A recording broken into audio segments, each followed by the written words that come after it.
Hey everyone, Brian here. It's late August and I'm going to take you out on another garden tour, and this is going to be more of an update. So if you like to learn about a little bit more about some of these plants, please check out my previous videos. So for now, I just want to show you how things are doing and where they're at. So let's come this way and start where we always start and look at the galangal. So here they are. We had a week of high UV index and it kind of scorched some of the leaves a little bit. I think the plants are taking a time out as far as growing, so hopefully with things cooling down a little bit, they'll continue to grow some more. This is one of my newer plants. This is a garden sage. I walked by it and found some mutation on it. It had a section where it had this mutation, this variegated pattern, and I had to have it, so I took it home and I took a cutting, but it doesn't look like that cutting is doing too well, so I'm gonna have to propagate it a different way by layering it. Custard apple, there's not much going on with them. That one just needs to be planted in the ground. Sound like a broken record now. Here is the pot with the Logan seeds. They were planted a month ago, and they haven't sprouted yet, so wonder if they will. This one is a Palo Verde tree. So this was also planted around the same time last month, and it sprouted not too long after. Let's see, blueberries. This is sharp sunshine blueberry, and it's a pretty good variety to have. It produces pretty well, or it produces well, and then it has this last hurrah crop that it makes, and the blueberries are pretty sweet. You hear me talk about weather a lot in my videos, and just keeping an eye on the weather is really important when it comes to growing, because you want to time things, you want to sneak things in or shift things around as far as when things will grow best. And the weather changes year to year, so you have to keep an eye and your fingers on the pulse. Going by climate doesn't always guarantee good success. So go by the weather and go by your feel. And here is an example of some odd weather that we're getting, because I'm pretty sure apples aren't supposed to be making blossoms this time of year. So this tree thinks it's in the southern hemisphere, and it's making blossoms in late August. I'm gonna end up picking these blossoms off, and probably most of the fruit buds, because this is a pretty young tree. It's pencil thin, and I want it to concentrate its growth in making the trunk bigger. And I think this is probably the first time I'm able to pick fruit off of young trees, because I want to see how the fruit grows. If you saw the tour of my brother's backyard orchard and garden, you saw some of the elephant plant ears that he's growing, and here are some elephant ears. These are pups from my mom's garden. I've yet to find some space for them in the garden, and they're like, "Hey Brian, plant this." I say to them, "Hey, I'm trying to find you a good spot, so give me some time, please." Here are some watermelons. I'm going to do a separate update on watermelon, because there's a lot to talk about them this year. This is how the sugar pie pumpkins are doing. Here are some of the Charente cantaloupe, and so this is an update on how that's growing. It's already made some male blossoms, so it should be followed by some female ones. This one looks like a runt compared to the other one.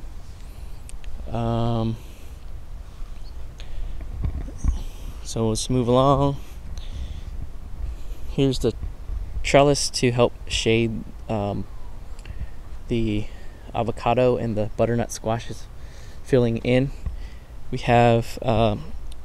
been getting a bunch of male flowers, and you can tell the male and female flowers apart if you look at where the stem is.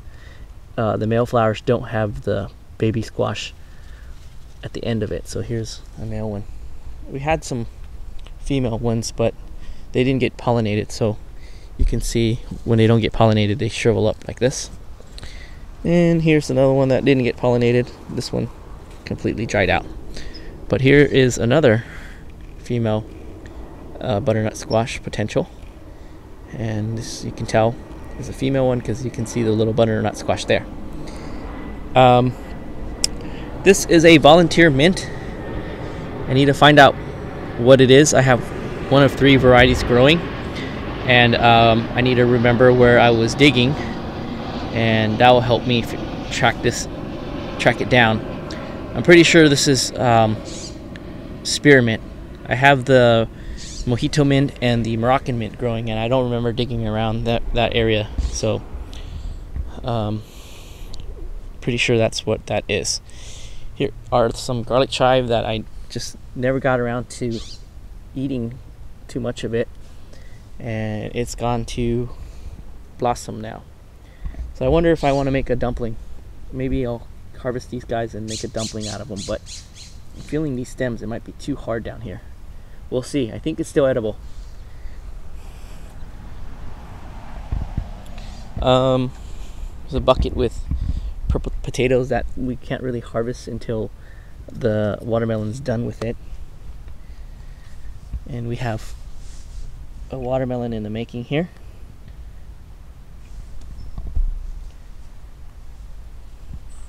Here's another one.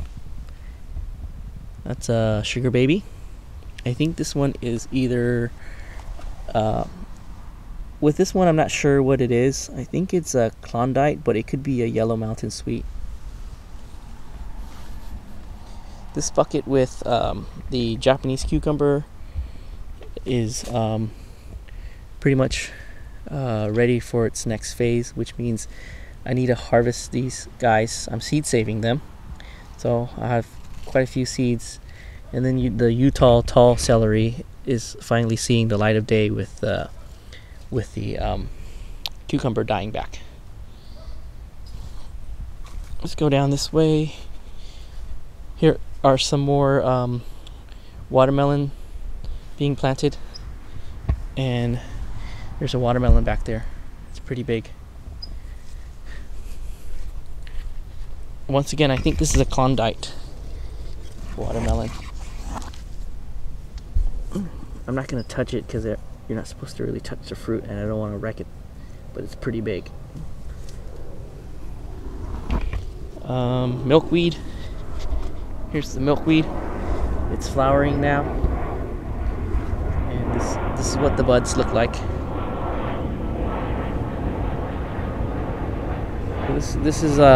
This will be home to the monarch butterflies and such. So I still need to find a place for them to grow. The seeds were sown December of last year. Plumeria. This was a spiral plumeria, but it ended up, it's weird, it ended up turning into a regular plumeria. I've shown this plant in passing in previous videos. I haven't really talked about it. This is a Bangladeshi long eggplant, and this is been growing here for 2 years now. And I thought it would just I thought it was an annual, so I kind of let it grow, and I haven't picked off the eggplants. I guess when they get ripe and go to seed, they turn yellow and orange, but it's making another set of flowers. These leaves are actually, in its prime, the leaves are actually bigger than my hand. So this is how it looks like in its retirement year. Yukon gold potatoes. Here is the update on this patch here, where we have a few things happening. This is the Dorini sweet. It's an heirloom corn, and it's grows well in the higher latitudes where the weather is cooler. I thought I'd take that property and grow it this time of year where the weather is cooler and see what will happen. And haven't gotten a lot of success with this. I don't know if it's the seeds stock or the climate, but I think I'm just gonna give up on this one for a little bit and try again in a few years. So because it's 2 feet tall and it's already bolting and all that stuff. Yeah, so it's not a California variety, at least with the way I'm growing it. Once again, I'll try it again in a few years and see what happens. Here is a Moon and Stars watermelon. I was hoping that its rate of growth would be a little bit faster. So we're at a race against time now, and I think the weather's gonna cool off before it can make watermelon, so that might not work. Here are some Ercover beans. These are the Trompe de Farcy, and I'm just planting them around just to fix nitrogen into the soil. See, back there is a Charentais cantaloupe, and then the artichoke is growing back. I'm not sure it's supposed to be doing that right now. Let's see, over there is a Ha-Ogen, and then we have the Plabano peppers. Okra. It's been a rough year for okra. This is a really dinky looking plant. Been trying all year to get them to grow, and just been having some germination issues this year. So maybe next year will be better. Let's see, the wintermelon is starting to fan out a little bit. We have some wintermelon male blossoms there, and then here is the tea bush, Camellia sinensis, and it's looking a little bit thin right now because it's spending all its energy making flowers and seed pods. And I was in the back the other day and I saw a pretty big seed pod. Let me see if I can get in there and show you. There it is. Look at that seed pod. It's ginormous. So yeah, I didn't get around to picking all the flowers off so that it can spend its energy growing leaves and such, but I guess I'll wait for these seed pods and see if I can grow a plant from that. Here's the pumpkin patch. I have a jack-o'-lantern pumpkin. Hopefully we'll have some pumpkins for Halloween.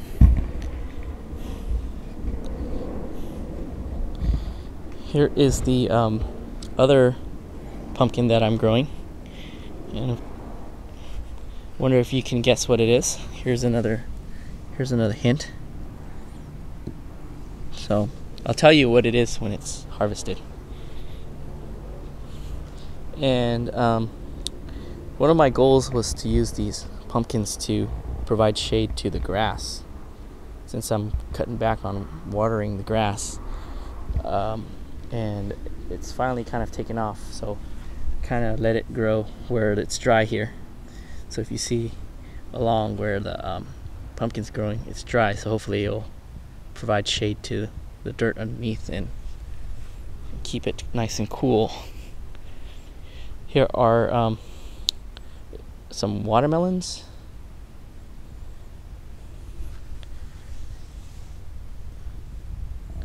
Here's a baby watermelon. So yeah, you can see these in detail when I make a watermelon video. Okay, let's swing around this way. It hasn't been an okra year, but it's been a daylily year, and the daylilies around have been just blossoming like crazy and making really big blossoms. This one was already done. They're called daylilies because the flowers only last a day. For most of the daylilies, they only last a day. So you can see what it looks like yesterday. Okay, not too much going on this way. I didn't get a amaryllis video, but I do have a picture of it, and this one kind of surprised me because I didn't expect it to bloom. So I didn't really look for it, and one day I came out and it was in bloom, so I was completely caught off guard. Usually it will make the stalk and the flower buds, be around for a long time, and it's hard for it to sneak one by most of us, but it did, especially when you're not looking for it. Here are the turmeric plants, and this one was grown by the galango, and I moved it over here because the sun was scorching it. And here's the other one. It's a really pretty plant. So I have it under this canopy of blood orange.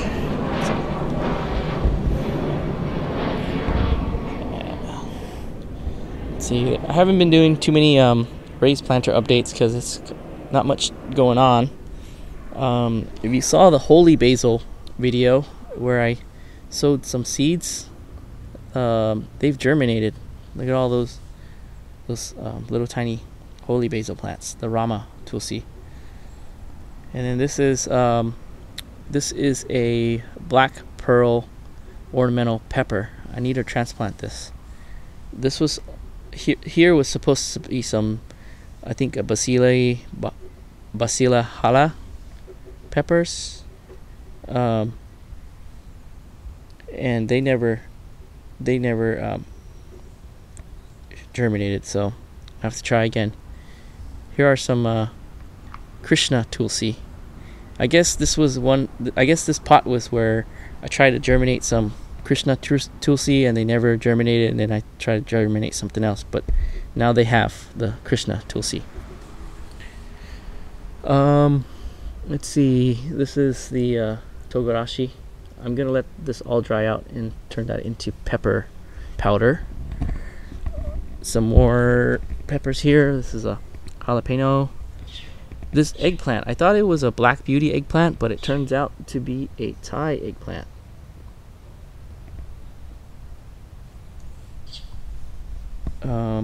Here's another eggplant. This is the ping ting eggplant. It's slow to grow. Some tomatoes, and here is some okra that I'm growing for Gardens Across America project, and I'm leaving them on to collect the seeds.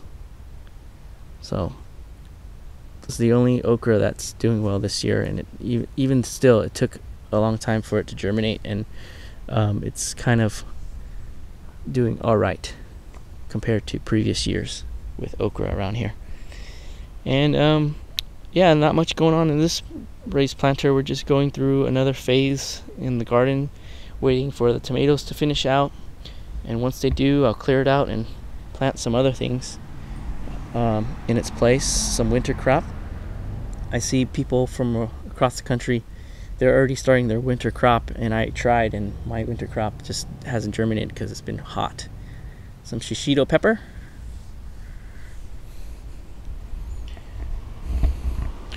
That's pretty much the end of the tour here and update. So if you have any questions, please feel free to ask them in the comments section. And once again, thanks for joining me out here. Really appreciate your company, and I will catch you next time. And oh, one other thing, happy gardening.